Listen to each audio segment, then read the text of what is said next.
So I think it's fair to say that even though there's a claim out there that the conflict in Palestine has been going on for hundreds of thousands of years, and even though people say it is a very, very complicated and protracted conflict, if we want to pinpoint the reasons there is a conflict in Palestine, then we need to look no farther than racism and colonialism that came from Europe. That is the source of the trouble, of the problem in Palestine. Not only Palestine, but certainly Palestine.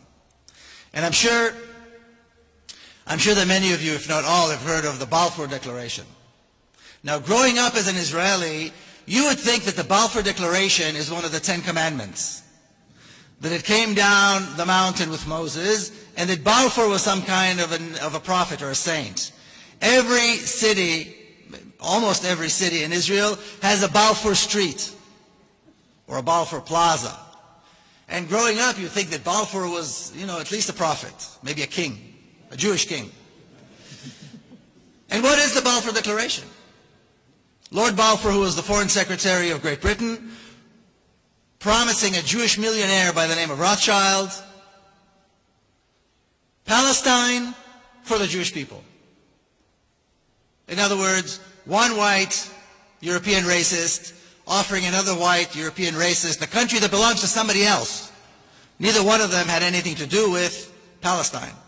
But of course, these were days where it was okay, it was completely acceptable for white Europeans to take the country of non-Europeans and do with it as they will. Of course, this is still going on in many places. So that's the Balfour Declaration. Now, several decades later, we had the United Nations intervene and come up with the partition plan of Palestine. And this is the map they came up with. And today we walked around Amsterdam a little bit and we saw those, what are they called, the bulldog coffee shops? And when we look at this map, when I look at this map, I get a sense that whoever drew the map must have been sitting in one of these coffee shops when they were drawing this map.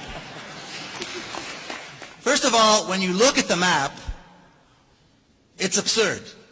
The boundaries are absurd. There's nothing there that is actually practical.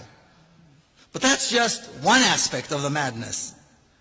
The other aspect of the madness, which really convinces me that they must have been high or drunk when they drew this map and when they came up with this plan, is the following. In 1947, the entire Jewish community in Palestine numbered about 500,000 people. These were the people who, like my grandparents, came from Eastern Europe to colonize Palestine, to immigrate to Palestine, if you want to call it that. And then my parents' generation, who were born there. First generation Israelis, if you will. That's it. It was a community that had practically just come out off the boat. The native Palestinian Arab community was about 3 times larger. Yet the partition plan, or in the partition plan, they allocate the larger portion of the country to the smaller Jewish community.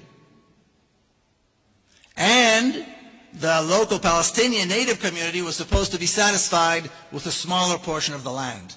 And this was somehow supposed to work. Even today people say, it's all the Palestinians' fault, this whole conflict, because they rejected the partition plan. Of course, who would not reject such a mad idea, such a crazy plan? But there's something else about this plan that is important to understand. What emerged the next day are 2 diametrically opposed narratives. 2 histories that are the absolute opposite of each other. Cannot be bridged, cannot be brought together. And when we accept one, we reject the other. It is that extreme.